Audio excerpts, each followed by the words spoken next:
الرئيس في محاولة لوضع حد لما أسميته مرة حروب حافة الهاوية. ثم اليوم نلاحظ أن هناك احتقان اجتماعي سياسي واسع تم التعبير عنه سواء من قبل قوى سياسية كثيرة. الإسلاميون، كل الأحزاب الإسلامية قاطعت الانتخابات. هناك أحزاب وطنية كثيرة قاطعت أو لم تترشح أو تنتظر لكي ترى ما الذي سيحدث من هنا إلى نهاية الفترة، فترة جمع التوقيعات والترشيحات إلى غير ذلك. ثم هناك قوى سياسية كثيرة الآن بدأت تحاول أن تنظم نفسها وبدأت تحاول التعبير عن رأيها في رفض هذه العهدة.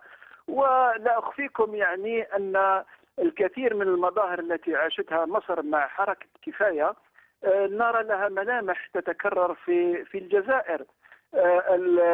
الشباب. طيب سيد مصطفى، عفوا سيد مصطفى، إذا كنا نتحدث عن انتخابات، لماذا لا تترك الأمور لصناديق الاقتراع؟ ومن يرفض الرئيس بوتفليقة فليقترع لغيره بكل بساطة.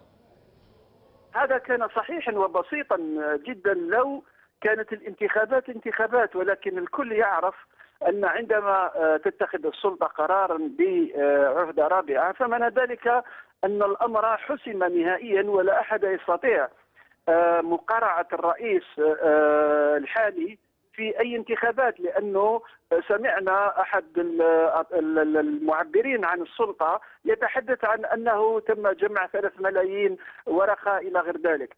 مثل هذا الخطاب السياسي أو الوزير الأول عندما يقول أن الجزائريين طلبوا بترشيح الرئيس بعهدة رابعة، كل هذا كلام لا معنى له. ولم تنظم في الجزائر في أي يوم من الأيام انتخابات حرة ما عدا ربما في تسعينيات القرن الماضي، ورأينا ماذا حدث بعدها. وبالتالي لا يمكن اليوم الاحتكام للانتخابات، لأن الانتخابات هذا يطرح سؤال سيد مصطفى، يطرح سؤال، يعني إذا لم يترشح بوتفليقة والسلطة رشحت شخصا آخر، هل هذا يعني أن الانتخابات ستكون حرة؟ لا طبعا، لا طبعا. المسألة ليست مرتبطة بالعهدة الرابعة، المسألة مرتبطة بتغيير النظام السياسي ككل.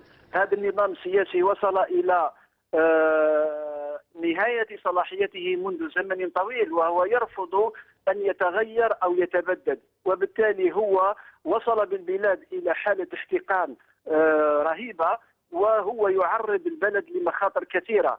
الانتخابات في الجزائر لم تكن يوما انتخابات حقيقية، كانت دائما عبارة عن إقصاء متواصل